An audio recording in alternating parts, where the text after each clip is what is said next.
So ikakabit na natin yung system guys. So makita nyo, binaklas namin kasi ano na to ordinary lang naman yung mga ano to, mga gamit halatang ano siya, old stock pa, sira na yung unit, almost sira na, kaya may pinapagana na mayari.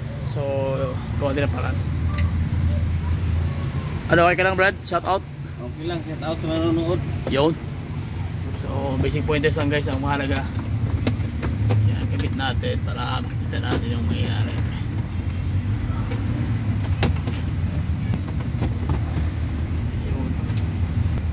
Yun. So huwag nyo kakalimutan yung speedo guys, yung kanina yung tinuro ko na needle. So huwag nyo kakalimutan, hindi makabit yung till, hindi kagana yung kanyang kilometer per hour. Okay,